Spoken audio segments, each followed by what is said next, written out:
Madame, monsieur, bonsoir, bon dimanche. Heureux de vous savoir nombreux pour cette émission Face à l'actu, qui, comme vous le savez, tous les dimanches, essaie de revenir sur les sujets de l'actualité tels que traités par la rédaction de STV sous l'aune et l'analyse de l'invité de ce dimanche.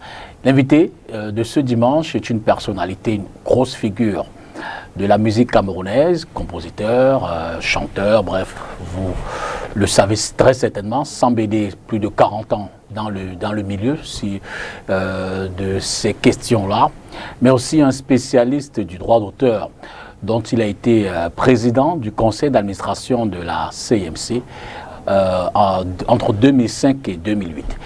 Alors sa présence ce soir, c'est à la faveur de la récente actualité. CMC SOCAM ont recouvré un certain nombre, ils ont fait un recouvrement d'argent et puis certainement une distribution de cet argent-là entre les ayants droit, auteurs, compositeurs et puis tous ceux qui tournent autour du droit d'auteur. C'est dans le prétexte de l'émission, parce qu'évidemment ça questionne cet argent, près de 2 milliards de francs CFA.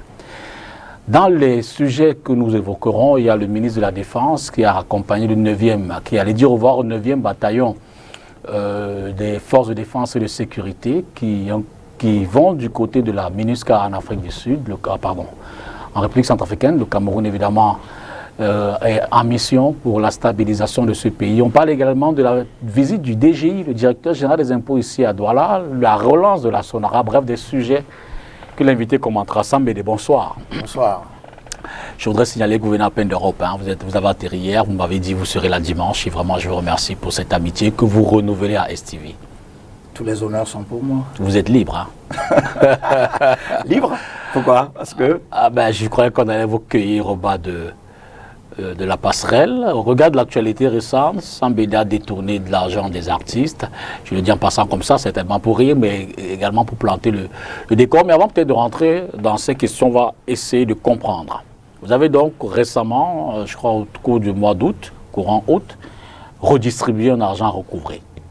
De quoi s'agit-il, pour faire simple? Non, il n'a pas été détourné alors. Je ne sais pas, vous m'en direz. Permettez-moi d'abord de revenir sur vos propos liminaires. Ça peut paraître un jeu, d'accord, mais c'est assez sérieux.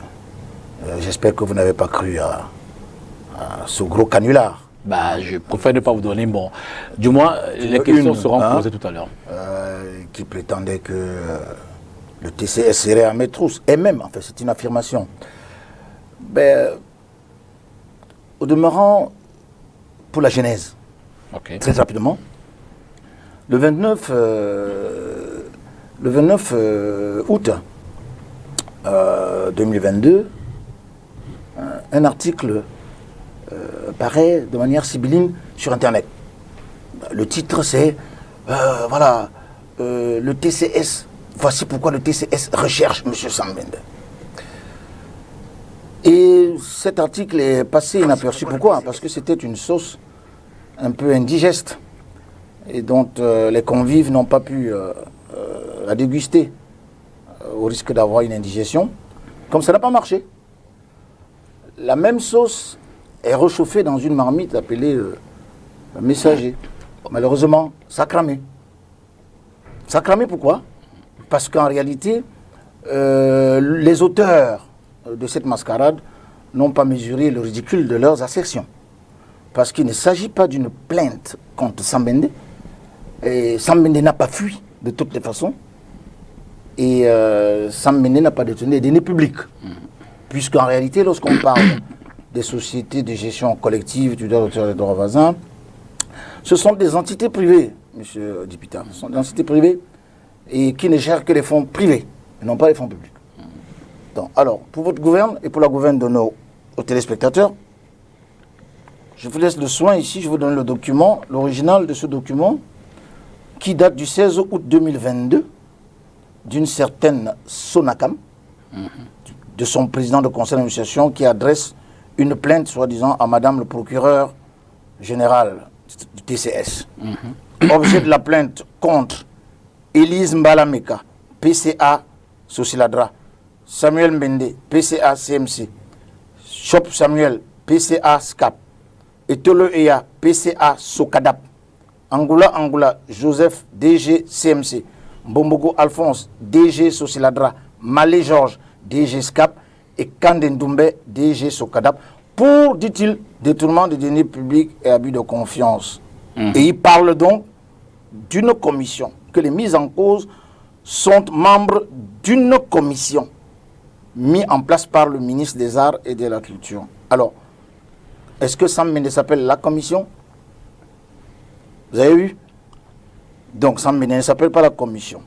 Et deux, il parle d'une décision ministérielle, la 0053 du 12 juin 2020, dont le ministre des Arts et de la Culture a mis sur pied une commission de recouvrement des aérés.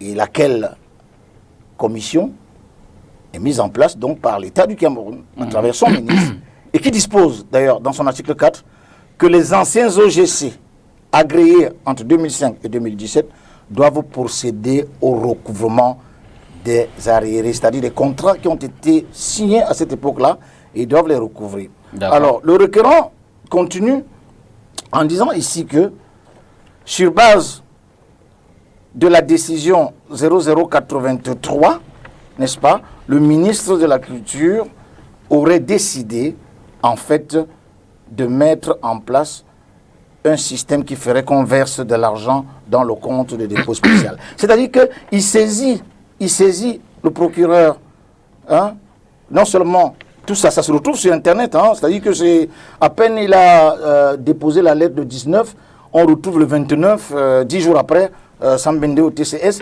et il dit que la décision 0083 demandait qu'on verse de l'argent dans le compte de dépôt spécial.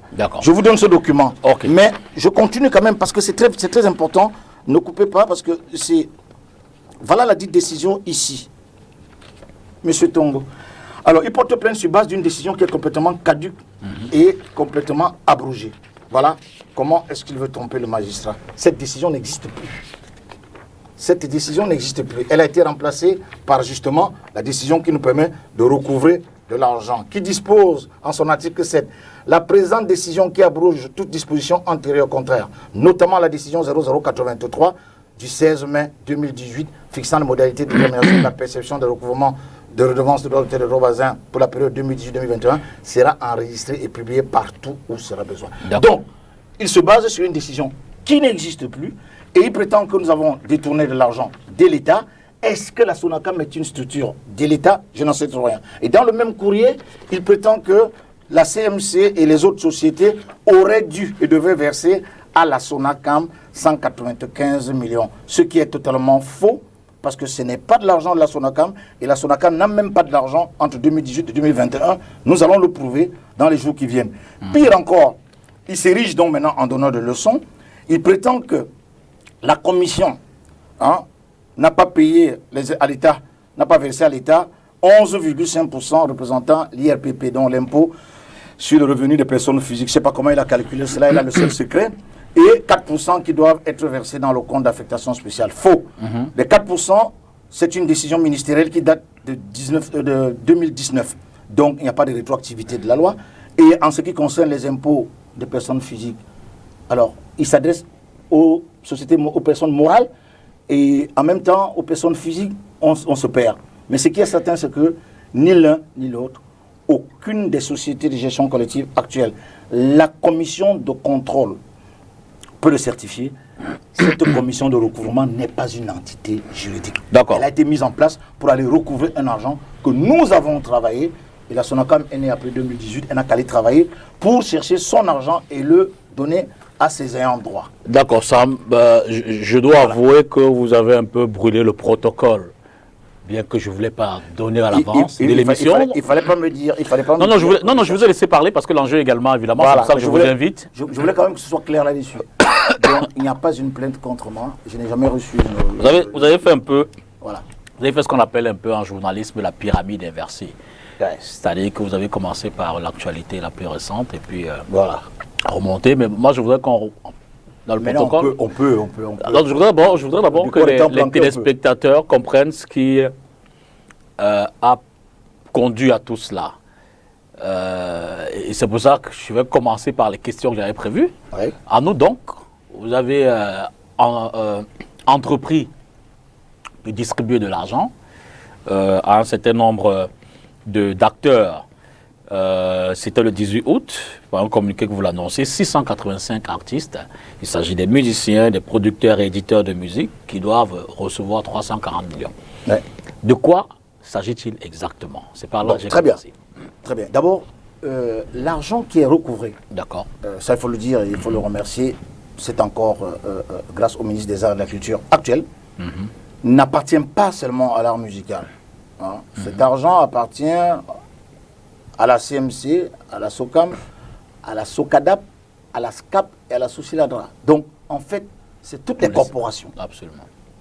Et ces anciens OGC ont reçu donc cette décision mise en place par OGC, Organisme de gestion collective. Organisation collective, laquelle décision dispose en son article 4 que seuls les organismes de gestion collective agréés avant 2017 et détenteurs des titres de créances exigibles sont compétentes pour le recouvrement des aérés des redevances pour la période allant de 2005 à 2017.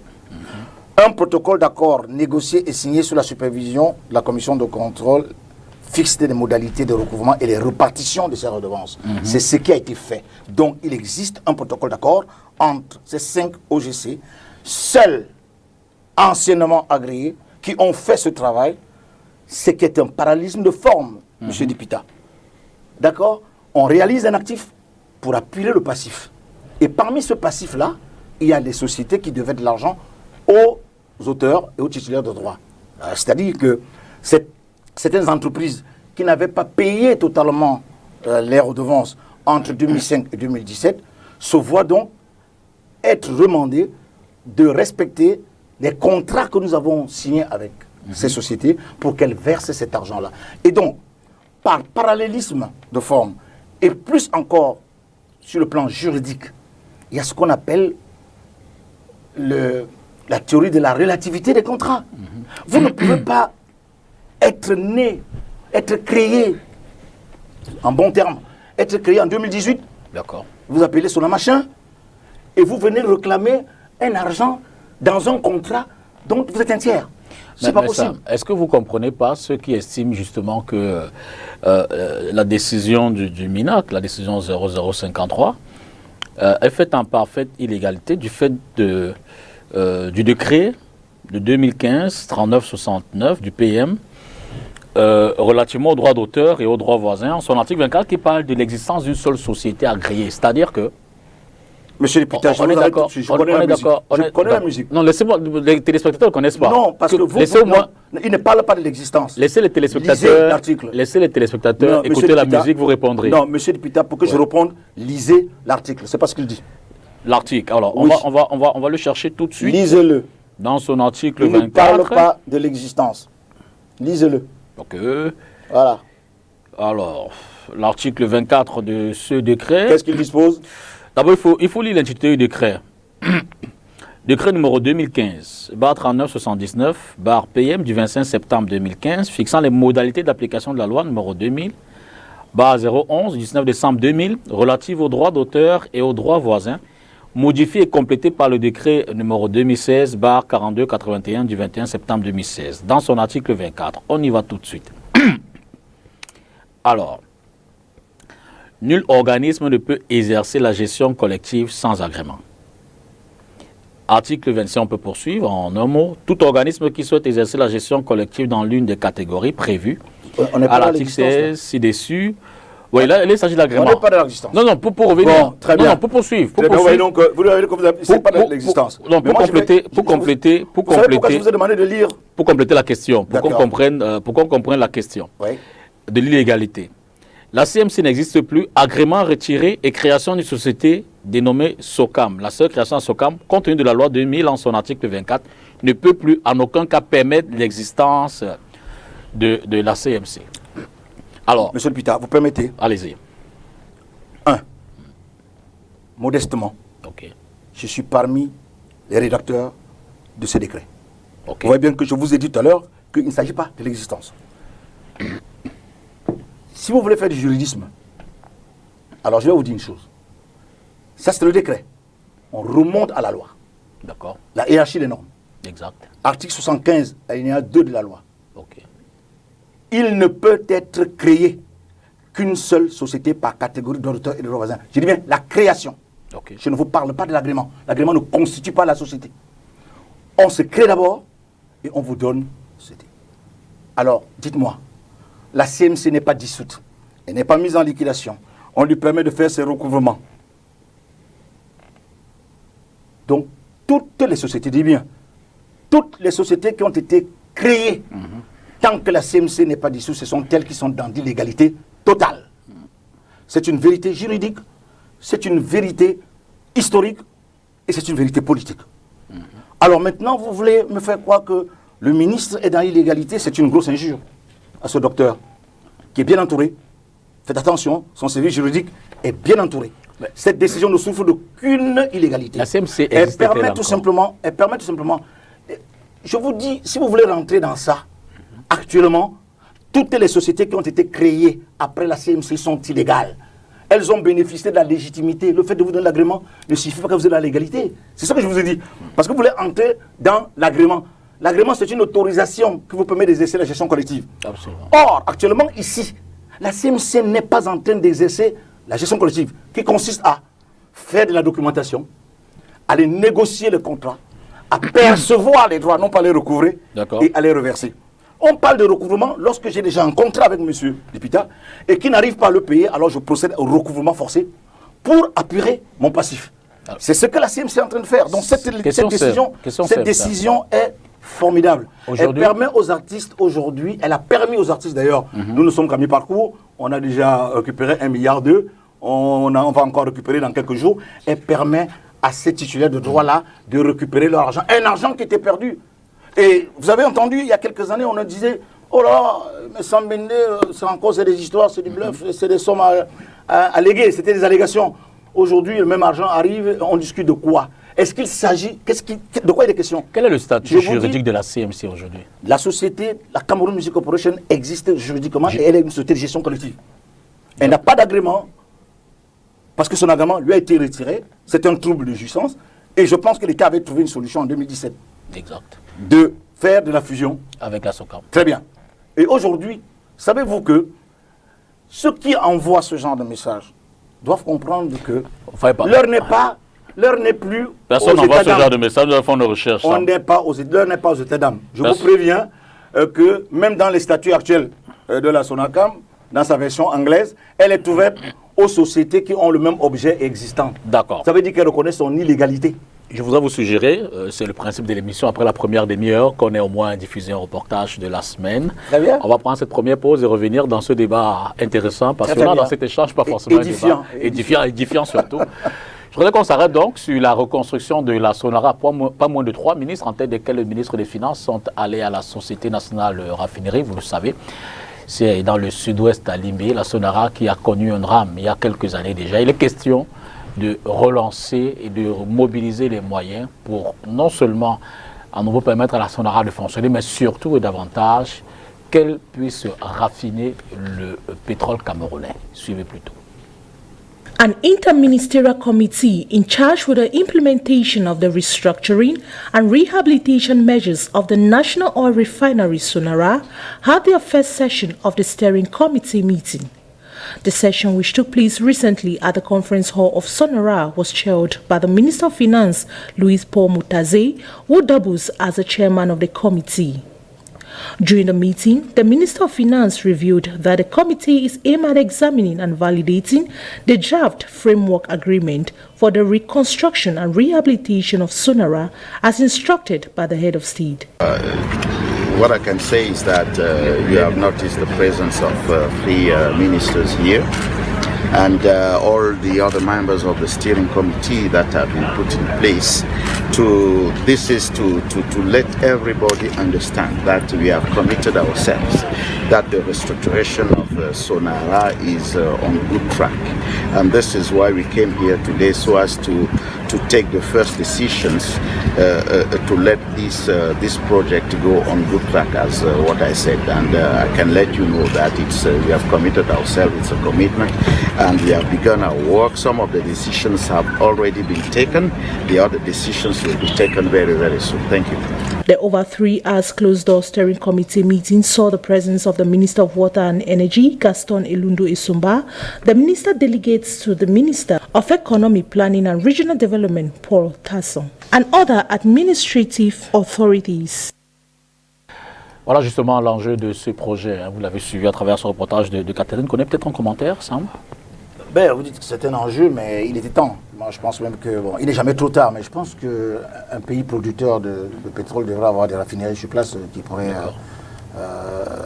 être à l'aune de ce qu'on voit en Angola et un peu partout.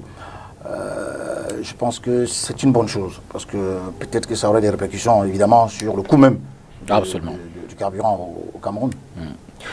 Alors, revenons donc sur la trame de cette émission. Alors, CMC SOCAM, comment comprendre, bon, j'aime pas beaucoup cette formulation, qu'est-ce qui peut justifier que le ministre aille donc chercher des sociétés, certes pas dissoutes, existantes, mais qui n'ont plus d'agrément pour mener une telle opération? Non, l'originalité de cette décision, ce n'est pas de faire un procès d'intention au ministre. Il faut comprendre que beaucoup de sociétés, pendant la période où on a eu notre trouble de jouissance, il y a beaucoup de sociétés qui ont eu peur de payer à cause du principe qui paye mal, paye 2 fois. Absolument. D'accord.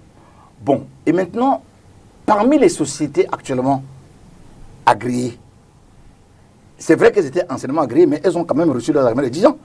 La Sociladra, la SCAP et la SOCADAP, elles sont toujours là. Hein. Absolument. Mais elles étaient aussi agréées en 2005-2017. C'est ça l'originalité. Parce que, en même temps, si nous, on continue à prendre de l'argent sur le passé et le passif, ces sociétés ayant un agrément de 10 ans, justement, profitent de renégocier ces contrats, tout simplement parce qu'elles ont déjà les agréments aussi de 10 ans. Et regardez bien, la décision 0053 12 juin 2020 fixe les modalités de détermination de la perception des redevances perçues au titre de droit voisin pour la période de 2018 à 2021. Et en même temps de recouvrement des aérés antérieurs à 2018. Les deux sont liés. Ça, c'est la décision 053. 53, oui, la décision du ministre. Elle va vraiment dans l'intérêt des titulaires de droit. C'est-à-dire que vous avez des gens qui vous disent, bah, ok, nous on va s'occuper des aérés pour récupérer de l'argent pour les titulaires de droit, on va leur donner ça, c'est 2 milliards. Les sociétés agréées, qui sont aussi 5, peuvent aller percevoir maintenant, faire le travail de perception pour donner beaucoup d'argent aux titulaires de droit. Pour votre gouverne, monsieur Libida, en fait nous sommes sur 17 usagers seulement. Hein. Nous sommes sur 17 usagers. Les 2 milliards, c'est sur 17 usagers. Mais ma foi, le Cameroun compte plus de 200 000 usagers, 250 000 usagers. Alors pourquoi est-ce que les soi-disant sociétés agréées sont focalisées sur le passé? Est-ce des hommes de passif? Alors qu'ils devraient normalement avoir un potentiel énorme, le développer et dire, mais voilà, si ceux-là sont à 2 milliards, on est à 10. Ils estiment qu'ils sont aujourd'hui les représentants légaux des artistes. Vous pouvez être un représentant. C'est justifié? Non, non, ce n'est pas justifié. Je vous ai parlé tout à l'heure au début de la théorie de la réalité des contrats. Nous sommes en matière de droit. Nous sommes en matière de droit. Et en matière de droit, ce sont les contrats généraux de représentation. Si vous n'avez pas signé un contrat avec STV, vous ne pouvez pas venir chercher l'argent chez STV. Même si vous êtes nouvellement agréé. Non, mais justement, je veux dire que votre héritier, donc celui qui... Il n'est pas héritier, non. La SONACAM n'est pas... La SONACAM n'hérite... D'abord, la SONACAM actuelle n'a hérité d'aucun répertoire des anciens OGC. C'est pour ça qu'on avait proposé au départ la fusion. Pour que nous puissions aller ensemble, récupérer cet argent-là. La CMC n'ayant pas d'agrément, alors à ce moment-là, comme nous avons fait la fusion, en fait, elle récupère l'actif et puis elle continue.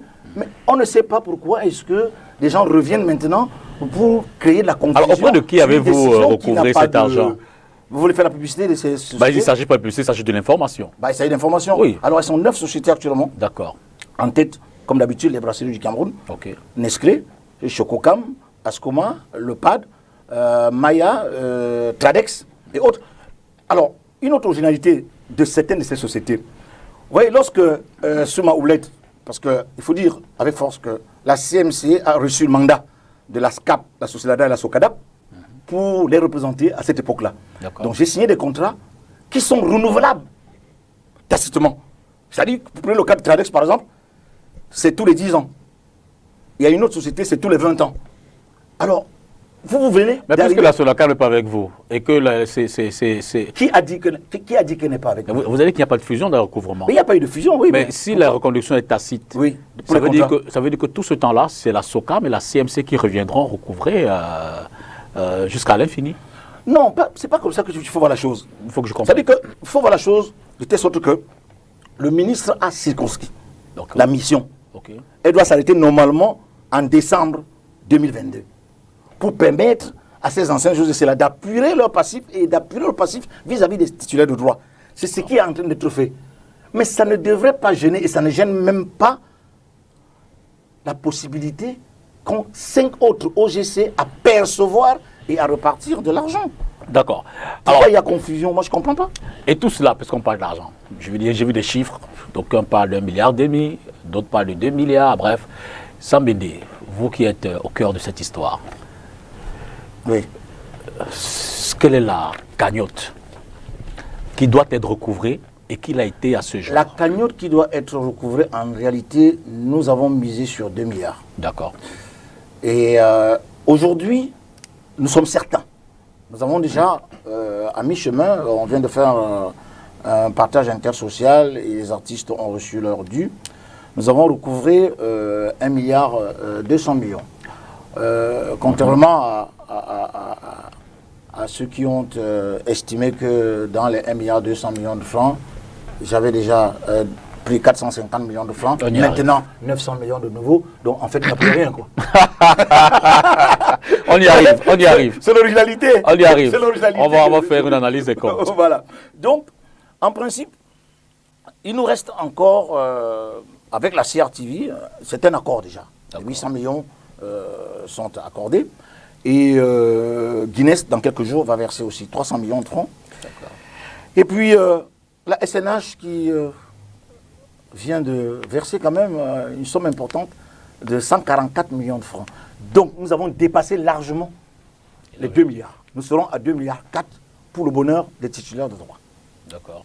Voilà. Et justement, qui sont-ils? Qui sont les artistes concernés? Mais surtout, sur quelle base? Parce que j'ai entendu des choses, des artistes qui ont plus de 30, 40 ans de métier, recevoir 173 000 francs, certains qui reçoivent environ 50 000. Je veux dire que... Monsieur Dipita, ne tombez jamais dans ça. C'est pour ça que je pose la question. Ne tombez pas dans cette forme de sentimentalisme qui fait que, parce que Sam Mende est l'auteur de Rosita, lorsque j'aurai 75 ans, je penserai que parce que j'ai fait Rosita, je suis un vieux musicien, je dois avoir plus d'argent que Ténor ou Charlotte Dipanda. Non. L'œuvre est cyclique. Et c'est déprécié. Regardez actuellement les qui marchent. Coco Argenté, Charlotte Dipanda, Ténor, Malox. C'est une question de génération. Ce n'est pas une affaire de que j'ai été grand artiste, je suis vieux, j'ai 40 ans de métier. Ce n'est pas ça qu'il s'agit. Et notamment ici, pour le cas précis, le cas qui nous concerne, les entreprises, ce sont les entreprises qui ont payé leur corporate, j'entends par corporate l'utilisation des œuvres au sein de l'entreprise, et ont payé aussi les séances occasionnelles et les spectacles. Prenons le cas de Longue Longue. Entre 2005 et 2017, personne ne peut nier qu'il était la mascotte des brasseries du Cameroun. Donc, c'est normal qu'il se retrouve avec des millions. C'est normal que moi, je me retrouve avec 100 000. Parce que je n'ai pas fait de concert à cette époque-là. Je vous parle du cas précis parce qu'en décembre, il y aura forcément les radios et les télés, et notamment la seule radio et la télé qui paye, d'ailleurs, la CRTV. Voilà. Donc... Vous faites un coin de la ceinture. Hein. Pardon? Non, c'est un commentaire. Non, ce n'est pas en tout cas, moi, pour l'instant, je sais que la CRTV paye. Mais lorsque j'étais venu discuter ici avec Makta Silla, la STV payait régulièrement. Maintenant, moi, je n'en sais rien. Je ne peux pas me prononcer sur ça. Alors, je continue en disant que si vous prenez petit pays, les Ponce, etc., c'est la même chose. C'est des mascottes Par exemple, des brasseries du Cameroun. Rien que les brasseries du Cameroun ont versé plus de 180 millions de francs pour les spectacles et les sens occasionnels. Alors quand vous me demandez comment ça se calcule, nous avons des contrats de ces gens qui ont joué. Nestlé, Chococam, Tadex, ainsi de suite. C'est de ça qu'il s'agit. Il ne s'agit pas des droits radio. Il ne s'agit pas des œuvres qui ont été exécutées à la radio. Maintenant, autre chose. Ce qu'on ne dit pas assez, et ce qu'ils ne veulent pas vous dire assez, parce que c'est la mauvaise foi, c'est que entre 2005 et 2009, ils ont régulièrement reçu ils ont reçu ce qu'on appelle des répartitions de leurs droits. Et maintenant, ceux-ci, puisqu'ils sont payés en retard, ce sont les arriérés, ils viennent en complément. C'est-à-dire que, M. Lipita, si j'ai eu à toucher 1 million ou 2 millions pendant entre 2005 et 2009, il peut arriver qu'on ne me donne que 300 000. Mais nous ne faisons pas de la répartition, nous appuierons les droits. C'est un appurement. Et c'est pour ça que je vous ai dit, nous ne faisons pas la gestion collective. Parce que si c'était la gestion collective, je vous aurais dit, okay, la CMC est en train de faire les répartitions, en train de percevoir et repartir. Non. Elle recouvre avec ses collègues et ils appurent leur passif. C'est technique. D'accord. C'est simple à comprendre. À quand la prochaine phase? La prochaine phase, normalement, s'il prête à Dieu et si les choses marchent comme nous estimons et nous sommes optimistes, la prochaine phase d'appurement de droit aura lieu en décembre. D'accord.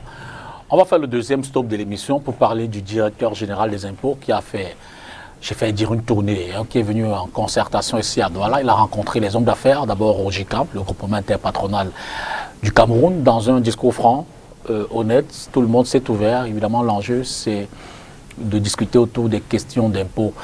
Après le GICAM, il est allé à la Chambre de commerce de l'industrie des mines et de l'artisanat à Bonandio, où il a également rencontré ceux de ce secteur-là. C'est d'ailleurs ce reportage résumé qu'on vous propose de suivre à présent.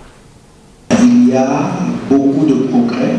Face aux opérateurs économiques du secteur privé ce vendredi ici, à la Chambre de commerce, d'industrie, des mines et de l'artisanat de Douala, le directeur général des impôts rappelle d'emblée l'objet de son séjour actuel dans la cité économique.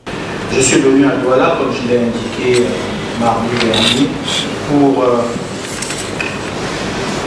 essayer engager avec la communauté des affaires un dialogue autour de la préparation de la prochaine loi de finances, celle de 2023, et d'une façon générale autour des propositions de réformes qui peuvent contribuer à améliorer notre système fiscal. Ceci bien évidemment au lendemain de la signature par le président de la République de la circulaire relative à la préparation du budget. Une circulaire qui fixe les orientations relatives à la préparation du prochain budget de l'État du Cameroun. Ces orientations sont claires. Il faut continuer dans un contexte économique, international et national difficile, à mobiliser les ressources publiques pour permettre à l'État d'assumer ses charges, les charges publiques, les charges liées à la sécurité, à la construction des infrastructures, au social, notamment à la santé, à l'éducation. Tout cela doit se financer et la principale source de financement, c'est l'impôt.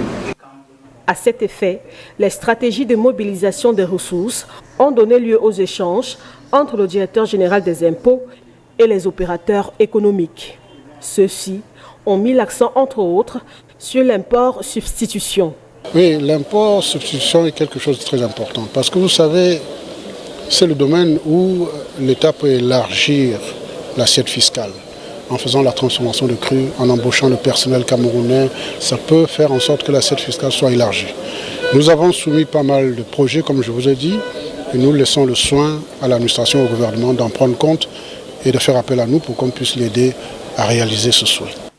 C'est la première fois dans l'histoire de la Chambre de commerce qu'un directeur général de l'administration fiscale vient rencontrer les représentants du secteur privé, tient à préciser le président de la CECIMA. Une étape qui marque d'ailleurs la fin de la visite de travail du directeur général des impôts à Douala.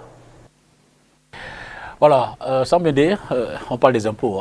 Oui, c'est un peu le... moi, ce qui m'a beaucoup intéressé, surtout, c'était le passage du directeur des impôts au GICAM. Ah, d'accord. Ça m'a fait beaucoup plaisir, ça m'a fait chaud au cœur de revoir deux amis se reparler. Et surtout, l'image qui me revient, c'est deux baobabs quand même importants pour l'économie camerounaise et pour la finance camerounaise. Donc, Saint-Awamba, c'est quand même le patron des patrons. C'est quand même quelqu'un de très important pour l'économie du pays. Et le directeur général des impôts, c'est aussi le must. Pour le bien du vert ou jaune, c'était bien qu'ils se parlent. Et moi, j'ai beaucoup aimé cette image. Vous faites bien de le rappeler, on se souvient d'une actualité relativement récente où entre le GICAM et la direction des impôts, c'était pas forcément le grand amour. Alors pour revenir à l'actualité qui nous concerne en termes d'échange ce soir, Sambindé, je voudrais comprendre, vous étiez PC entre 2005 et 2008. Je suis toujours, oui, entre 2005 et 2008, c'est vrai. Pendant cette période, vous n'avez pas recouvert. Non. Je veux dire, aujourd'hui. Parce que pendant cette période, nous avons signé les contrats généraux de représentation. D'accord. Et en 2008, il y a eu ce trouble entre l'État du Cameroun et la Cameroun Music Corporation. Qui a conduit à la dissolution C'était un trouble de jouissance. C'était un trouble de jouissance. Non, on n'a pas dissous la Cameroun Music Corporation. Donc, du coup, certaines sociétés avaient eu peur de payer mal. Et donc, du coup, elles s'étaient constituées ces caisses. Alors, il y a quelques années, là, des gens qui disaient, Sambindé a dit qu'il y a un compte ces caisses. Il suffisait seulement de venir le nom. Elles se sont constituées ces caisses en disant, lorsque la situation sera claire, nous allons payer. Certaines ont payé mal. Certaines n'ont même pas payé du tout. Certaines avaient commencé à payer et ont arrêté de payer, alors qu'elles devraient verser l'argent continuellement dans le compte de dépôt spécial. D'ailleurs, tout à l'heure, on y reviendra pour le vrai compte de dépôt spécial. Parce que le compte de dépôt spécial qui existe, ce n'est pas celui de la CBC, c'est celui de la EGC. On y reviendra. D'accord. Bon, donc, voilà. Lorsque le calme est revenu, j'ai dit comme ça à quelques-uns de mes confrères, vous savez, on risque de perdre beaucoup d'argent parce qu'il y a des sociétés qui avaient signé, et d'autres qui se sont constituées ces caisses. On a 2 milliards à aller chercher.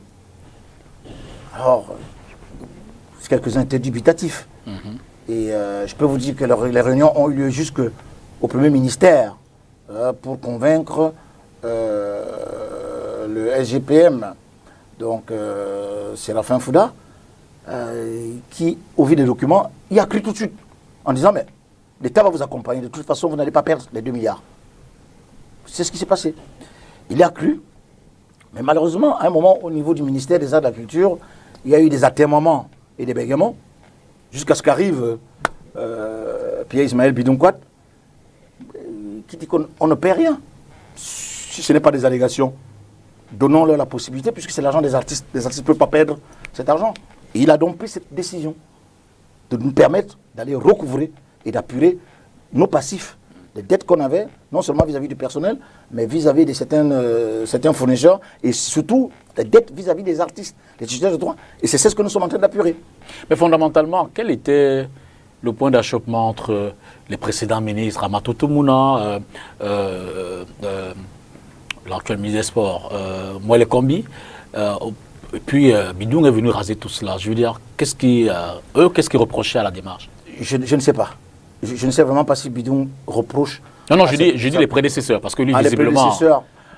Non, je ne peux pas savoir. Je ne peux pas me mettre à réfléchir à leur place. Mais tout ce que je sais, c'est que, en principe, je peux aussi les comprendre. Quand vous avez des gens qui viennent vous dire tout le temps, non, c'est pas vrai, l'homme politique est sous pression et tout ça, je peux comprendre. Mais à la limite, ceci n'explique plus cela aujourd'hui. L'essentiel, c'est que Pierre-Ismaël Bidonkwat s'est mis dans une dynamique de respect des prescriptions du chef de l'État. D'accord. C'est plus important. Parlons donc de ce compte. Il y a un compte de dépôt que tout le monde connaît, qui a priori est le compte, je veux dire, légal ou légitime, je ne sais pas comment vous définissez ça là-bas. Ah oui. Mais lequel compte? Faisons d'abord... Et puis vous venez créer un autre compte. Oui, très bien. Lequel compte? Le compte qui était sous la supervision de la commission de contrôle. Lequel compte de dépôt? Je vous renvoie la question. Bon, alors, moi je vais vous dire une chose. Vous voyez, ce qui est bien en droit, c'est que le droit ne trompe pas. Quand vous regardez le visa de cette décision, 053, il y a ici, vu la décision 003, Mincul CAB du 10 septembre 2005, portant modalité de détermination de perception de recouvrement des redevances par les entreprises membres du JICAM. Vu la décision 001, Mincult CAB du 13 janvier 2006, portant modalité de détermination de perception et de recouvrement de redevances dues au titre de droits d'auteur et des droits voisins, ces deux décisions disposent très clairement que l'argent recouvré ou perçu doit être logé dans un compte de dépôt spécial à la SGC, domicilié à la SGC, et non pas à la CBC. Étant donné que ces décisions n'ont pas encore été abrogées, la décision du JICAM n'est pas abrogée, donc qu'est-ce qu'on raconte? On nous dit que le compte de dépôt spécial est logé à la CBC, c'est celui-là qui est illégal, monsieur. Vous conviendrez avec moi, il est illégal. Parlons-en. Et le ministre Bidunkwat a été très clair. Le 8 avril 2022, il a dit très clairement dans un communiqué que les montants recouvrés vont dans un compte prévu à cet effet et ceux des perceptions vont dans le compte de dépôt spécial. Quel est le problème? C'est le maestro du droit d'auteur. C'est le patron de la gestion collective au Cameroun. Et ces actes sont des actes administratifs. Si vous n'êtes pas d'accord avec ces actes administratifs, allez au tribunal administratif. Mais j'aurais même dû commencer par... j'aurais dû poser cette question. Alors, pourquoi est-ce que... Non, je veux dire, vous dites que c'est le patron, mais vous êtes une société civile, non? Bien sûr, mais il est le patron de la gestion collective au Cameroun. Oui, mais je veux dire que... Attention, même si nous sommes des sociétés civiles, nous sommes sous le contrôle administratif du ministère des Arts et de la Culture. Mais il n'a pas non plus à venir... je veux dire, son contrôle, c'est certainement vérifier la régularité, le respect des textes et autres. Vous allez encore mais ce n'est pas de désigner, ce n'est pas de désigner, par exemple, ceux qui vont venir recouvrer et tout ça, puisque vous êtes société civile. Vous organisez entre vous. Et c'est peut-être s'il y a trouble à l'ordre public ou alors si vous ne respectez pas. Attention, ce n'est pas une ingérence. Il n'a jamais... Vous allez encore dire que je t'arrive... Il décide du compte où ça va, il décide de qui va recouvrir. Est-ce que c'est lui qui a décidé là? Il a la décision 053 dit que CMC SOCAM s'en occupe, non? Oui, bien sûr, mais ce sont ses prédécesseurs qui ont mis en place le compte. Je veux dire, je parle de la continuité. Oui, mais bien sûr. C'est le ministère des Arts. Ici, ça ne gêne en rien du tout. Ce n'est pas de la gestion au quotidien. Il ne sait pas en gérer dans la gestion, tout simplement. C'est le contrôle administratif. Nous avons décidé d'avoir un compte de dépôt spécial. Eh bien, il contrôle simplement que les choses sont faites par rapport à la loi et la réglementation en vigueur. D'accord. Et là, je peux vous dire, il est l'un des rares ministres avec le pauvre Fernand Renaud qui ne s'ingère pas dans la gestion quotidienne des sociétés de gestion collective. Alors, sans m'aider, vous avez finalement recouvré 1 milliard, c'est ce que je note, 1 milliard 150 millions, c'est bien cela? À ce jour? Non, c'est ce que dit voilà. C'est ce que dit... Vous voyez ça? Ça, c'est un tract. Voilà ce qui a permis à celui que j'appellerais peut-être votre confrère, entre guillemets, de faire son article. Un article qui est basé sur les tracts. Voilà. Donc, moi, je ne cite pas les contemporains, mais regardez ce tract-là. Alors, il prétend ici que c'est l'opération Dorsar, donc l'opération des recouvrements. Ce document n'est signé par personne. C'est un ramassis d'affirmations et d'incohérences. Voilà, il prétend que nous avons perçu jusqu'à ce jour 1 milliard 57 millions 327 000. D'accord?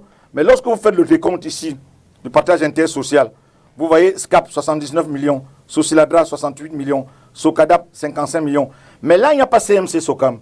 On met simplement Sambende 900 millions. On est déjà à 1 milliard 114 millions. Nous avons perçu 1 milliard 57 millions. Nous avons détourné 114 millions. Donc là où c'est écrit Sambende, 1 milliard 114 millions. Donc vous n'avez pas mis dans votre compte, dans votre poche personnelle 911 millions. Mais le drame, encore, dans cette affaire, c'est que ils prétendent qu'ils ont des sources et que ces documents sont des documents authentiques. Regardez, c'est un tract. Ils brandissent ça. Tout ça, c'est sur le net. Hein. Vous portez plainte vous ne restez pas tranquille et vous allez sur Internet jeter des choses. Voici, ils disent que voici les extraits de compte. Dans cet extrait de compte, monsieur Dipita, je vous mets au défi que si vous voyez un seul virement dans un compte de Sambende, je me dirige demain moi-même à Kondengui. Il n'existe pas un seul virement privé de Sambende là-dedans. Et Sambende n'a jamais touché 911 millions. Bon, est-ce que je vous ai dit que c'était un CMC Socam, vous avez reçu 911 millions à CMC Socam? Pas du tout, pas du tout. À combien ce chiffre dans le recouvrement que vous avez fait à ce jour? Ben, je vous ai donné l'esquisse tout à l'heure. Je vous ai dit que nous avons 1 milliard 900, pour bien insister, 1 milliard 199 millions, donc près d'1 milliard 200 millions de francs CFA. Vous avez liquidé combien? Pour l'instant, nous avons, il y a 20% qui vont dans le fonctionnement, à peu près donc 200 et quelque chose de millions. Et nous avons fait un partage intersocial entre les sociétés de gestion collective de près de 857 millions de francs CFA.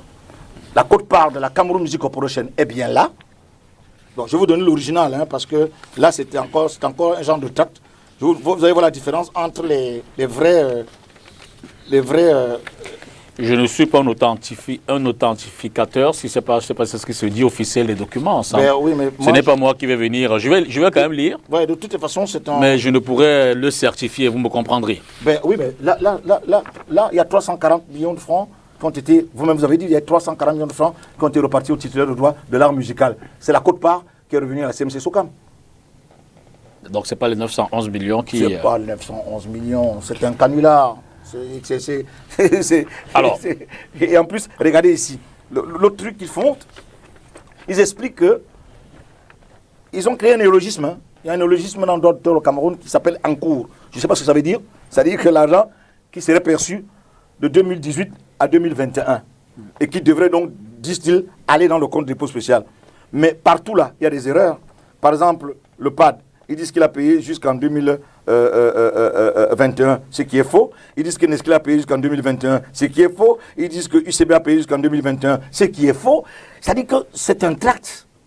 C'est un ramassis de n'importe quoi. Et c'est sur ça qu'un journaliste se met à écrire et à jeter en pâture des citoyens. Sambende, on va parler de l'OAPI. Mais tout à l'heure, vous avez utilisé une expression qui a fait l'actualité. C'est de ça qu'il s'agit. Vous savez qu'elle a été, comment ça se dit, pour dire le respect des droits d'auteur à l'OAPI. Elle était protégée? Elle a été protégée par l'auteur. Bah, il a raison. Rigobert Sorbana, il a raison. L'entraîneur sélectionneur, mais vous continuez à... Vous n'avez pas peur de payer les droits d'auteur à ceux... Si me porte plainte pour... usage. Pour usage abusif, c'est de ça qu'il s'agit, mais je payerai bien. D'accord. Justement, il y a eu un atelier de l'OAPI, hein, ouais. L'Organisation africaine de la protection des... C'est bien cela? Bien sûr. Alors, ils étaient à Douala, mais cette fois-ci pour parler de la production agricole, dans le cadre d'un atelier. Et puis, la Reine Grange a bien suivi cette actualité. Suivez plutôt. L'enjeu de cet atelier est de stimuler la production agricole, d'assurer la sécurité alimentaire et de promouvoir le développement durable. Dans un contexte où le secteur agricole fournit 65% des emplois et contribue à hauteur de 35% au produit intérieur brut en Afrique, la production agricole reste cependant insuffisante et ne parvient pas à satisfaire la demande des populations. Les 17 pays membres de l'OAPI veulent régler cette situation, davantage accentuée par les défis de l'heure. Covid, crise ukrainienne, croissance démographique et changement climatique. Face à cette situation, nos populations se paupérisent de plus en plus. Les gouvernements sont davantage interpellés.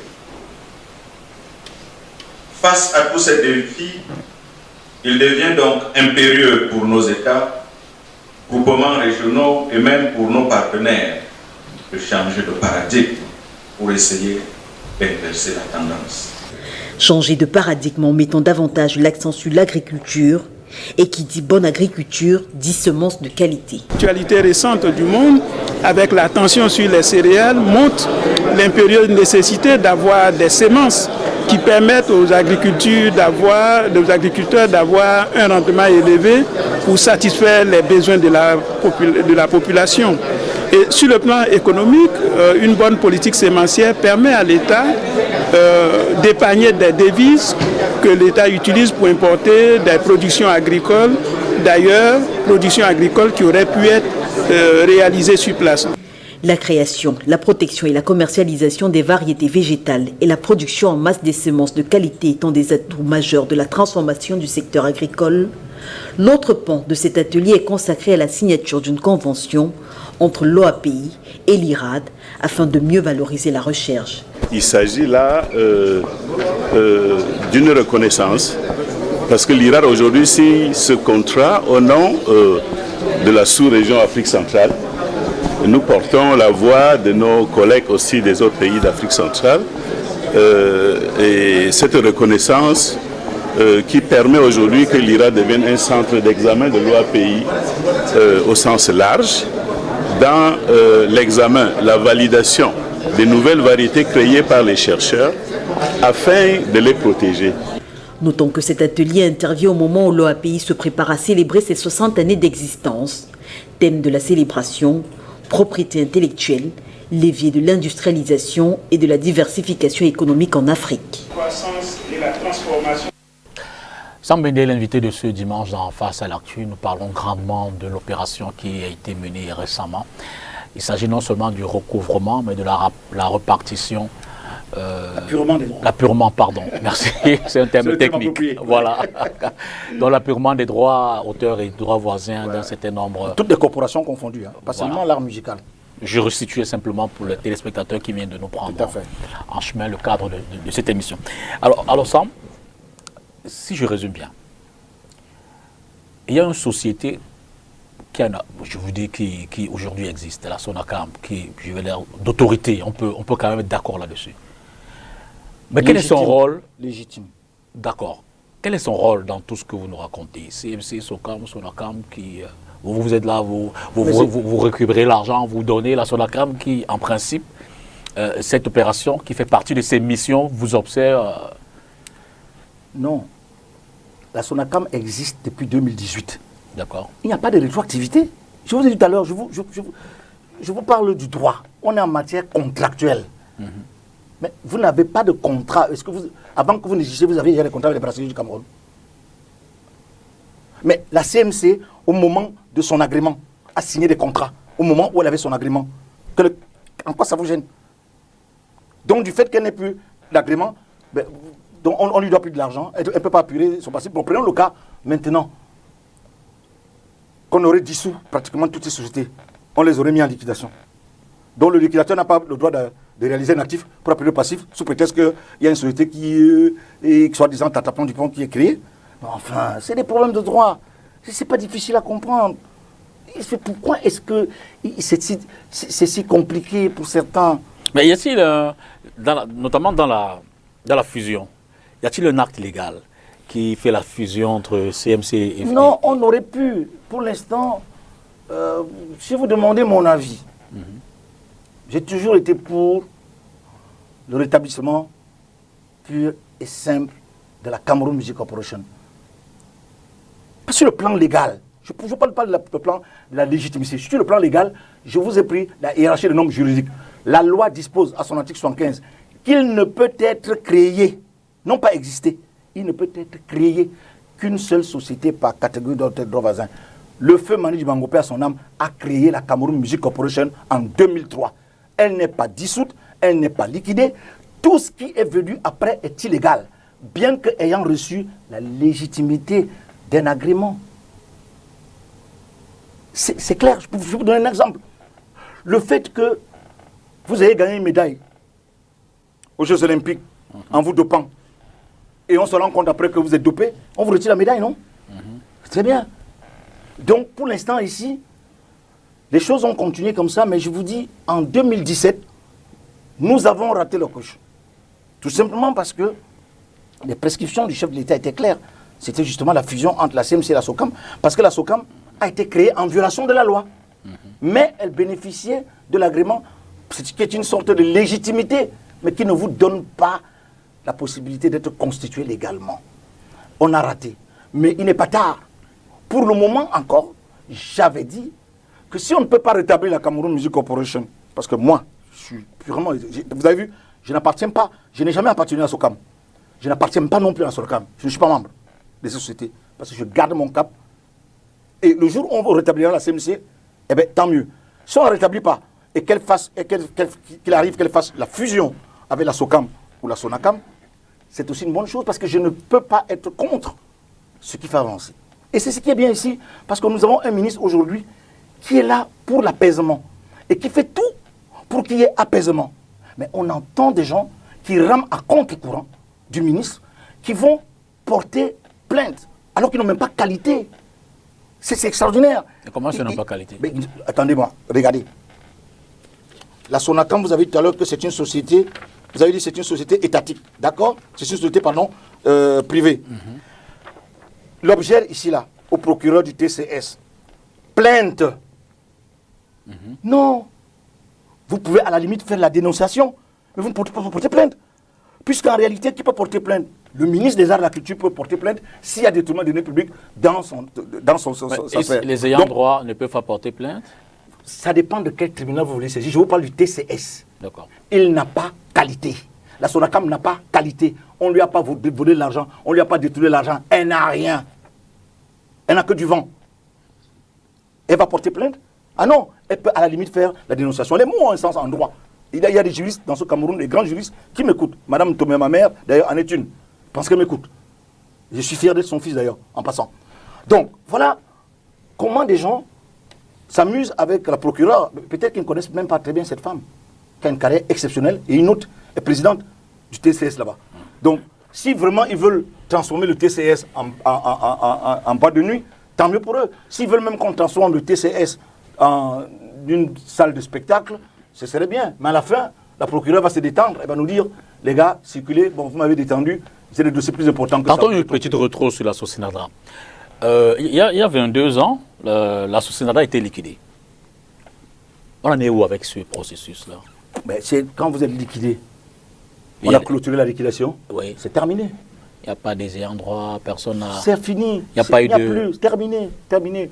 Quand vous êtes dissous et liquidé, lorsqu'on a clôturé la liquidation dans une assemblée générale, c'est terminé. Et c'est ce qu'a fait, Père son âme, son Excellence, Ferdinand Léopold Oyono. Clôturé. Et on a créé la CMC en 2003. Père son âme, et c'est encore Mandi Bangou. Et cette société existe à ce jour-ci. Vous pouvez aller au tribunal de première instance à Yaoundé, elle a toujours son registre de commerce. Bref, l'existence juridique de la Cameroun Music Corporation ne cause aucun problème à ce jour. D'accord. Bon, maintenant repartons donc dans ces comptes, Sam. Oui. Vous dites que vous avez le document original du compte. Oui. Dans ce compte, combien d'argent y a-t-il? À ce jour-ci? Oui. Ah, ça, j'étais un petit curieux, monsieur. C'est le minimum que je puisse faire. Ah, mais non, il ne m'appartient pas. Il ne m'appartient pas. Il ne m'appartient pas de vous dire à ce jour combien il y a dans ce compte. Pourquoi? Je ne suis qu'un simple membre de la commission. Je suis porteur de créances. Ma patronne, c'est Madame Élise Mbala. Et avant ça, il y avait Monsieur Efoudoum Pandé, qui vient de partir, l'ancien président de la CCOGC. Vous remarquerez d'ailleurs que le président de la SONACAM a porté plainte à tout le monde. Et il dit que cet argent a été utilisé entre 2020 et 2022. Il ne sait pas la direction que ça a pris. Deux observations. Première observation, il aurait dû porter plainte aussi à M. Efoudoum Pandé Serge, qui est le président de la commission à cette époque. Et il aurait dû porter plainte aussi à M. Chouaïbou Abdoulaye, qui est le régisseur de la commission de contrôle et qui décaissait et ordonnait, en collaboration avec M. Foudou, l'argent avec les DG. La CMC n'avait pas de pouvoir de signature sur ce compte. Elle a eu le pouvoir de signature grâce au ministre Bidounkouat en avril 2022. Qu'est-ce que Mme Élise Mbala vient faire dans cette plainte? Vous voyez les incohérences de ce genre-là. Dernière observation, c'est que il est quand même curieux de comprendre que un simple membre comme moi, qui n'est que Je vais porter des créanciers, je vais négocier, rediscuter avec M. Dipita, le convaincre, à lui dire non, tu n'as pas payé à cette époque-ci, à cette époque-là. Donc, débat technique. Une fois que c'est fait, l'argent est dans le compte des recouvrements. M. Dipita, sur la tête de ma mère, je n'ai pas de pouvoir de signature sur ce compte en banque. Je ne saurais le mouvementer. Je ne saurais virer l'argent en moi-même. Je n'ai aucun pouvoir. Je vous ai dit tout à l'heure, et je vous le répète, il dit de 2020 à 2022, mais sa mémoire a flanché. Il ne se porte pas plainte à M. Foudou, il ne porte pas plainte à M. Chaibou, qui ont géré effectivement ce compte-là, et qui ne sont plus là. Enfin, Foudou lui n'est plus là, mais c'est Elise Mbala qui l'a remplacé. Mais il porte plainte à Elise Mbala. Allez donc comprendre. C'est tellement... Mais justement... Et aller au TCS, c'est comme si, en fait, tes collègues, tu amènes tes collègues, près de 10 familles, pour faire quoi? Pour les mettre en prison? Mais justement, vous comprenez un peu les interrogations de ces messieurs. Si vous n'êtes pas, s'il n'y a pas de clarté, s'il n'y a pas de communication, si les gens s'interrogent... Monsieur Dipita. Si les gens s'interrogent sur... Monsieur Dipita. Oui. Sortons un peu de ça. La Sonacam a bien perçu l'argent du compte de dépôt spécial, le compte des aérés. Ah bon? Monsieur, les aérés ont prêté à la Sonacam et aux sociétés agréées, soi-disant, 16 millions de francs qui n'ont pas encore remboursés. Pourquoi? Parce qu'elles descendaient au JICAM, les comptes étaient vides, le compte de dépôt spécial était vide. Alors, le président de la Sonacam dit qu'il ne connaît pas là où l'argent est parti, mais quand il s'agit de leur prêter de l'argent et de toucher les pédièmes, bah là, il touche. Il devrait ajouter son nom sur la plainte. Donc, ça va y arriver. Hein. On va y arriver. Parce que quand il est marge, donc, il ne savait pas que c'était l'argent. Mais bien sûr que oui. Bien sûr que oui, je le dis avec force.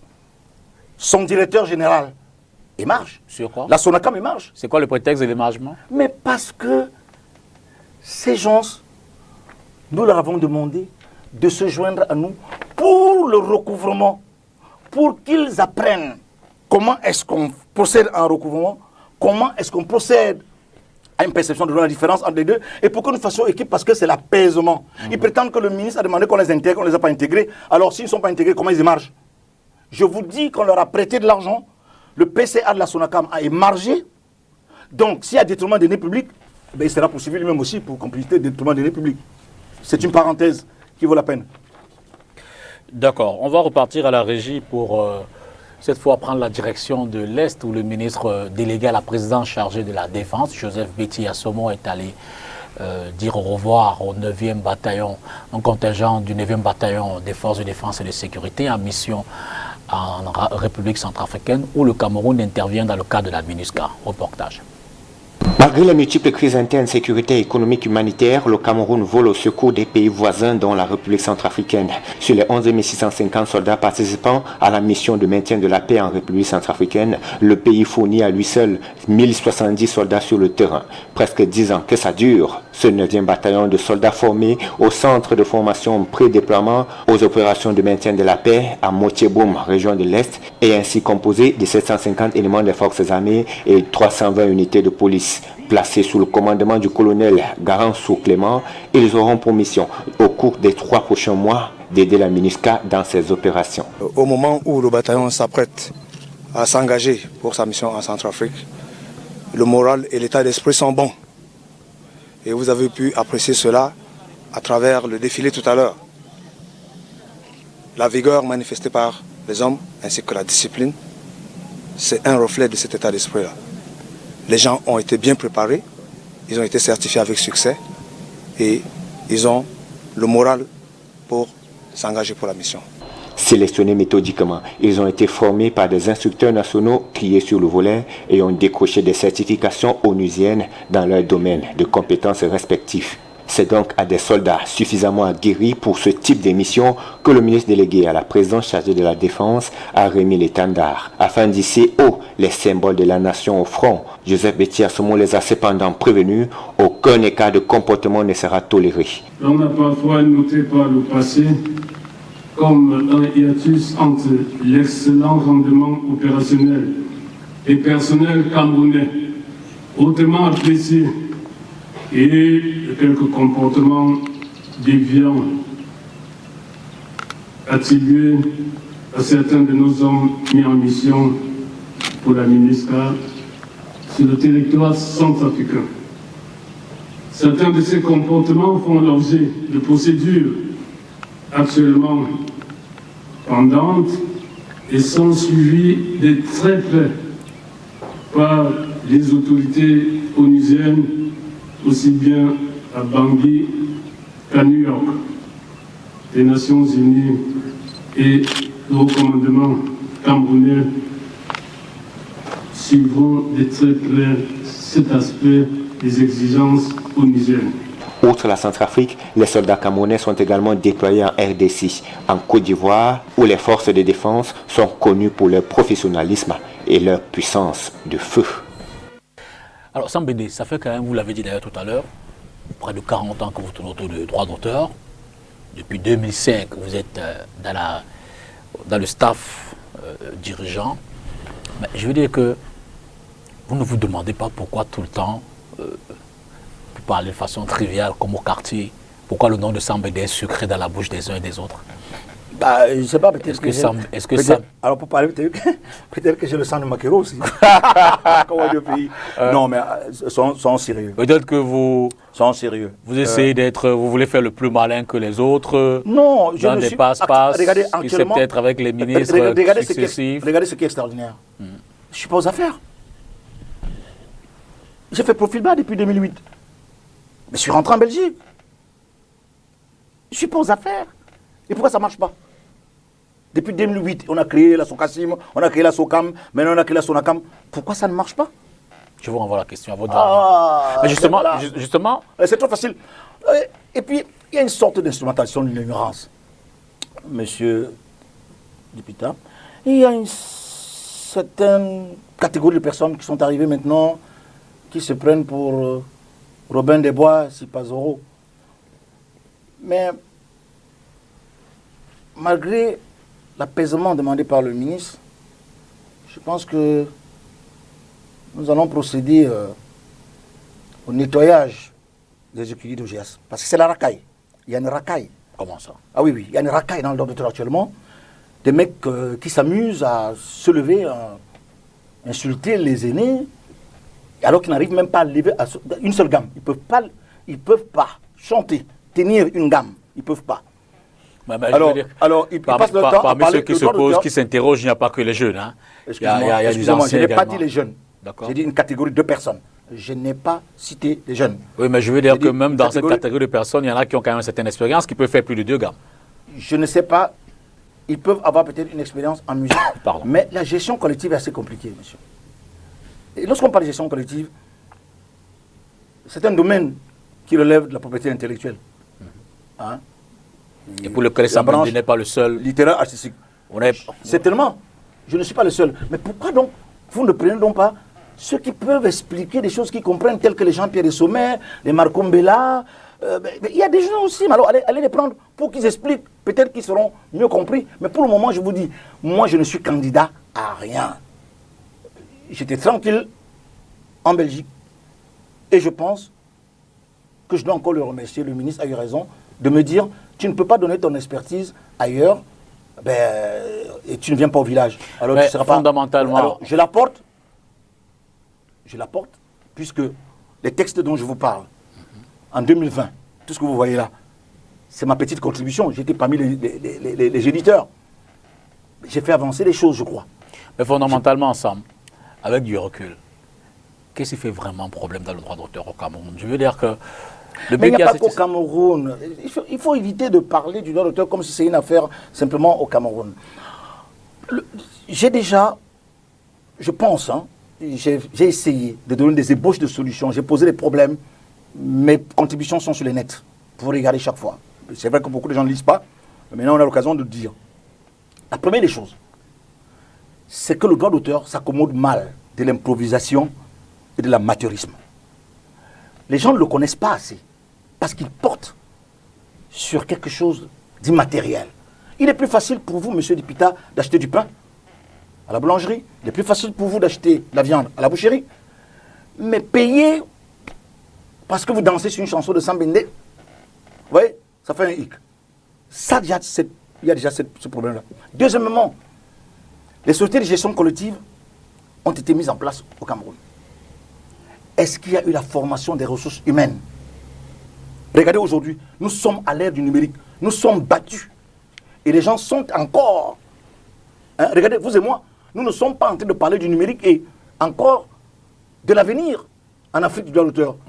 Nous tergiversons encore sur... On a dit qu'on a recouvert l'argent de 2005. Mais quelle honte! Quelle honte!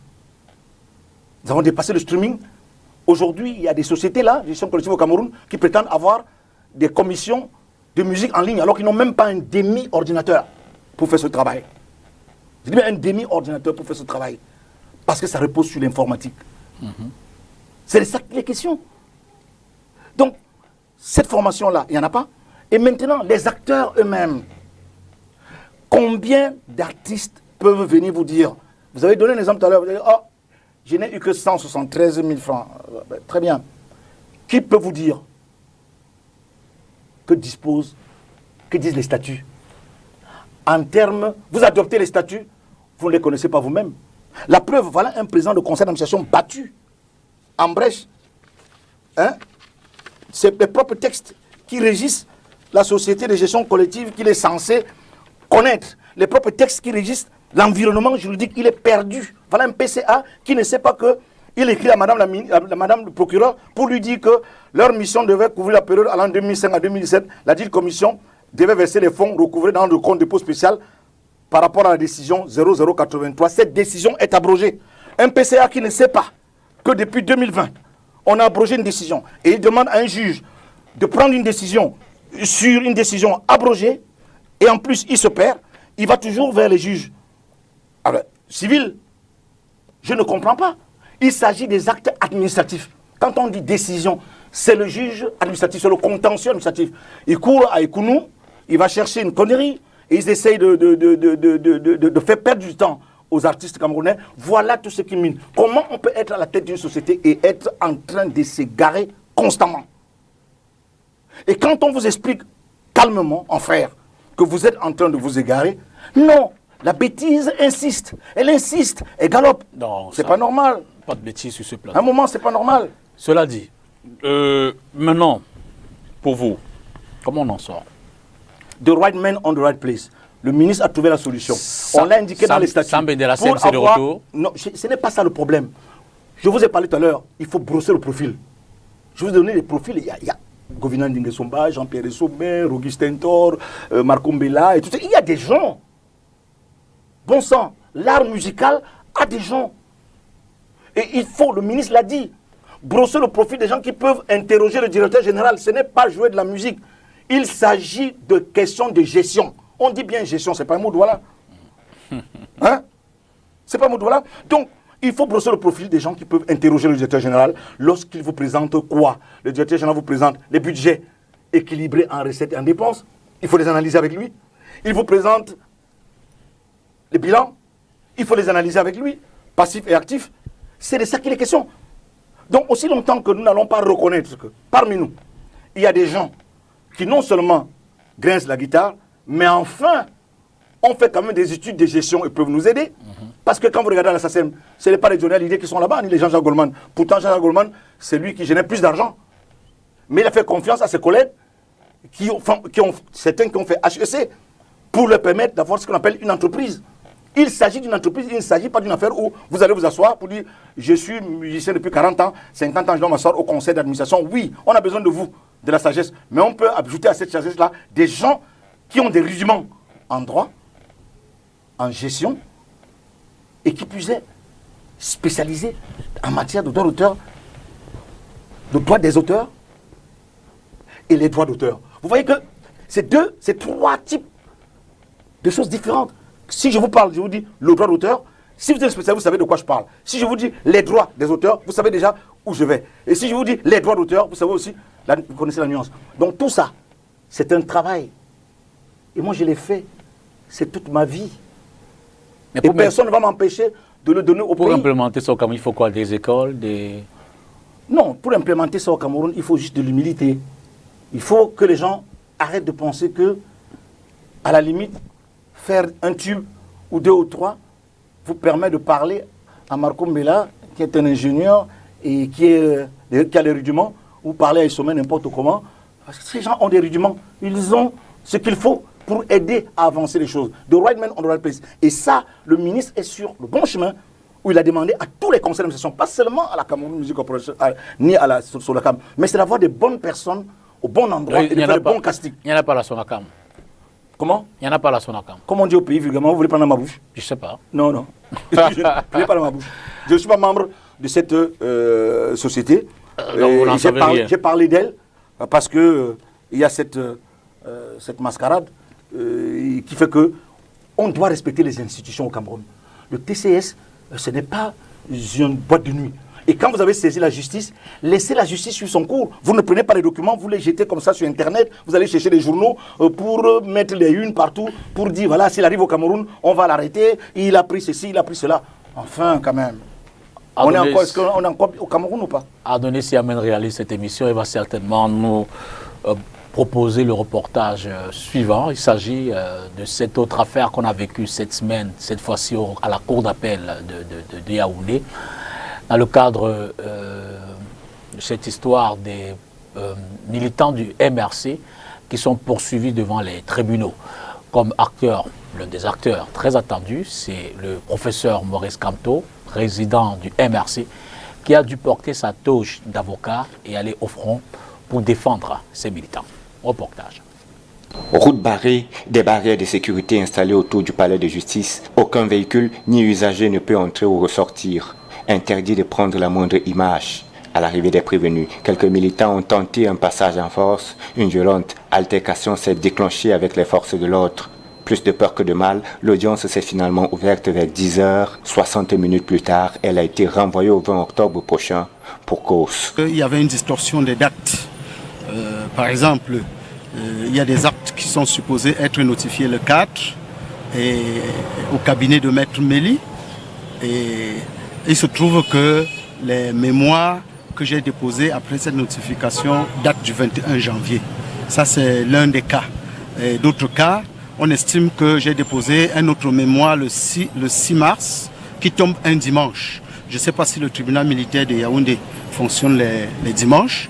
Et c'est toutes ces distorsions qui ont fait que la défense sollicite le report de cause pour vérifier le dossier de la Cour qui est apparemment différent de celui des commissaires au gouvernement et de celui de la défense. Nous ne comprenons pas pourquoi les personnes qui ont été arrêtées dans ces circonstances ont fait l'objet de 5 procédures à Yaoundé et de 22 à Douala. J'ai trouvé que c'est des gens qui affrontent leur procès dans un état d'esprit serein. Le professeur Maurice Kamto était présent en tant que l'un des avocats de la défense pour cette affaire dans laquelle lui et certains leaders politiques étaient pourtant ciblés au départ. Nous nous sommes rendus compte que le professeur Kamto, qui subissait une assignation à résidence qui a duré pendant 3 mois, alors que les enquêtes se poursuivaient et les détentions arbitraires également, qu'il faisait l'objet de la poursuite. L'acte qui déclenchait les poursuites était un acte qui date du 3 novembre, qui a été signé par le commissaire du gouvernement, actuellement en poste au tribunal militaire, et dans lequel il demandait qu'on ouvre une information judiciaire contre Kamto et contre Kawala, contre Maître Alice Com, contre Okala Ebode, contre Cho Ayaba. Et je pense qu'il y a encore 2 autres personnes dont ils ont plutôt pris les prénoms. Donc l'instruction s'est ouverte dans ces conditions. Aucun acte n'a été notifié, et bien que nous ayons en ce moment-là déposé nos lettres de constitution, nous n'avions pas été informés de ce qu'on recherchait le professeur Maurice Kamto qui se retrouvait chez lui. Et je dois dire que lorsqu'on a clôturé cette instruction, le juge d'instruction indique qu'il n'a pas pu identifier Kamto. Donc, moi je pense qu'il s'agit d'un jeu qu'on ne peut pas comprendre, et la presse doit comprendre pourquoi nous pensions que le tribunal militaire ou les militaires n'étaient pas censés poursuivre des dossiers qui concernent l'exercice des libertés publiques. Condamné en début d'année à 7 ans de prison, Alain Fogué, Olivier Bibou-Nissak et les 37 autres accusés espèrent casser cette décision au terme de ce procès pour lequel Maurice Kamto a revêtu sa toge. Rendez-vous le 20 octobre donc pour la suite des débats à la Cour d'appel. Un commentaire, sans blender? Non, c'est la justice. Revenons donc pour certainement terminer. Il est 20h, exactement 20h19. On finit dans une dizaine de minutes. Alors Sam, je dis quand on a fini de parler de toutes ces divergences, ces incompréhensions, vous les mettez sous le coup souvent de l'ignorance, peut-être de la naïveté, pas forcément non, la méchanceté. pas forcément l'ignorance et la naïveté, mais aussi la mesquinerie. Okay. Mais il faut que je vous dise avec force que la mesquinerie ne va plus couler les jours tranquilles, en tout cas dans la gestion collective au Cameroun. C'est terminé. On va nettoyer les écuries de GIAS. Il y a des hommes de qualité. Il y a des hommes de qualité qui ne demandent qu'à travailler. On va nettoyer, c'est-à-dire on va nettoyer, on va nettoyer cette racaille. Il faut qu'on mette des places, il faut qu'on mette des hommes de valeur. Il y a des gens, Saint-Désir Tango, Messie Ambroise qui a beaucoup d'expérience et tout, et Boué Chaleur et tout. Il y a des gens dans au-delà des noms, quel est le profil? Mais ils ont le profil. Voici des gens dont oui, mais je veux dire, vous donnez on les empêche. Moi, je connais pas le profil. Mais, regardez, vous parlez des artistes, je les connais comme artistes. Regardez. Pourquoi est-ce que les profils des gens que je vous donne là maintenant se noient toujours dans l'eau? C'est parce que le système même, le mode de scrutin n'est pas bon. Le mode de scrutin, c'est le mode de scrutin uninominal qui serait bien. C'est-à-dire, je m'appelle Saint-Désir Tango, je m'appelle Messie Ambroise, j'ai l'expérience, j'ai ça, je m'appelle Sommet, je m'appelle Marcom Bella, voici mon profil, et tout. Donc, brossez votre profil, les artistes vous acceptent ou ne vous acceptent pas. Et à ce moment-là, à l'intérieur du conseil d'administration, si vous êtes 15, le conseil élit à son sein un président de conseil d'administration. C'est plus simple. Mais le fait d'avoir un individu, on dit, bah, on veut voter un président, c'est comme si c'était une campagne présidentielle, j'entends, c'est la première fois que j'entends ça ici, c'est au Cameroun qu'on voit ça, des campagnes présidentielles pour être spéciales. Est-ce qu'on a besoin de campagne pour ça? On n'a pas besoin de campagne. La gestion collective consiste à faire la documentation, à percevoir les droits et les repartir. Point. On n'a pas besoin de propagande pour ça. D'accord? Et pour ça, il faut avoir juste le profil. Donc, on fait comme ça, vous avez une personne qui est là, et puis tous les autres, on ne les connaît pas. C'est un scrutin de liste. Alors tous les autres, on ne connaît pas, on les découvre. Et quand bien même ils n'ont pas de qualité, quand bien même ils n'ont pas de compétences, on les retrouve là-dedans. C'est pas bon tout ça. Ouais? Donc le casting est très important pour pouvoir aller vers le commencement vraiment de quelque chose dont j'ai peur qu'on soit en retard. Parce qu'allez voir en Algérie ce qui se passe. Allez voir au Burkina Faso. Regardez en Côte d'Ivoire. Les sociétés se sont adaptées très rapidement au numérique. Mais prenez le cadre, par exemple, depuis 1990, ça fait plus de 30 ans aujourd'hui. Le chef d'État a consacré le droit voisin au Cameroun, dans la copie privée. Il était le deuxième président au monde à le faire, le président Paul Biya. Jusqu'à ce jour, tous les autres pays qui sont venus après nous perçoivent déjà la copie privée, ça fait des milliards. Et jusqu'à ce jour, le Cameroun est toujours à la traîne. Ça veut donc dire qu'il y a 30 ans, le président de la République avait une vision. Parce que les copies privées aujourd'hui représentent 60% des ressources des sociétés de gestion collective. Quelle vision? 30 ans avant, il avait vu ça. Alors, regardez. Alors, si on n'a pas des rudiments, si on n'a pas des gens pour le faire, et pourtant, ce n'est pas, le Camerounais est un génie. Le Camerounais, vous savez très bien que dans le monde, on nous respecte pour ça. Vous allez ici à Boya, vous prenez quelques petits gars de Boya là, ils vous montrent des logiciels formidables pour vous adapter à le numérique. On ne le fait pas. On est dans les querelles de chiffonniers. Il a pris 900 millions, il est parti, il a détourné des données publiques. S'il vient ici, on va l'arrêter. Voilà ce qui intéresse les Camerounais. On dirait que certains jouent à ce jeu-là et parfois, on s'interroge si finalement, notre peuple même n'est pas devenu comme à la Rome antique. Ah, il veut du sang, du sang. Alors on appelle les bouffons à la télé pour venir insulter les autres. Et puis, c'est ça. Ça détend. Mais à un moment, ça ne peut pas développer un pays. Vous voyez, on a passé 1h30. On n'a pas eu la possibilité et le temps de poser des problèmes, de diagnostiquer et de faire des propositions de solutions pour que la gestion collective se porte très bien au Cameroun. Est-ce que c'est fait exprès ou pas? Je n'en sais trop rien. Mais moi, je voudrais apporter ma petite pierre à l'édifice commun. Et personne ne va m'empêcher d'apporter ma petite pierre, en tout cas, au Cameroun. Et pour conclure, nous avons eu la chance que nous avons un héritage. Et cet héritage-là, je vais le défendre fermement. C'est l'héritage laissé par le prophète Ferdinand Oyono et le président Siaka. qui ont planqué le décor avec l'accord du JICAM, André Siaka, l'ancien président du JICAM. Cette décision, elle est là. Elle est là. Là, voilà, la décision 003 du 15 septembre 2005 qui mettait en place un système qui permet aujourd'hui à toutes les entreprises. Si aujourd'hui les entreprises payent le droit d'auteur, c'est quand même grâce à cela. Et maintenant, son Excellence, le ministre Binoukwad est venu, il a prolongé cela en apportant d'autres décisions en appui qui feraient que, en réalité, aujourd'hui, à ce jour-ci, si on met the right man on the right place, il n'y a pas de raison que nos 5 OGC agréés ne fonctionnent pas. Parce que c'est de ça que les questions. Parce que le droit d'auteur ne fonctionne pas en général. Ce n'est pas seulement l'art musical. On va prendre le dernier reportage de l'émission, faire un clin d'œil au football. Et c'était au cours de la semaine, c'était en début de semaine d'ailleurs, avec la conférence de presse de Rigobert Song. Il était question pour l'entraîneur sélectionneur des Lions, le manager, pardon, des Lions d'Ontario, de donner la liste des joueurs qui vont prendre part aux rencontres préparatives à la Coupe du Monde Qatar 2022. Suivez plutôt. Contrairement aux informations annoncées Franz Zambo Anguissa, Michael Ngadou-Ngadui et Eric Choupo-Moting, bannis de l'équipe nationale, le sélectionneur Rigobert Song a clarifié leur situation au cours de sa conférence de presse. Il y a Ngandé, il y a Choupo-Moting, il sort d'une blessure. Donc, il y a Zambo qui joue tous les 3 jours. Mais comment voulez-vous que... Et c'est des joueurs, c'est des leaders de l'équipe.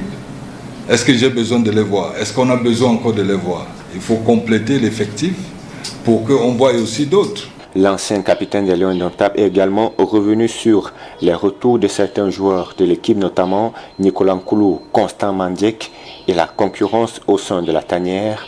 Pas de joueurs locaux enregistrés. Que ce soit Mandiek ou Nicolas Nkoulou, on a besoin de joueurs d'expérience.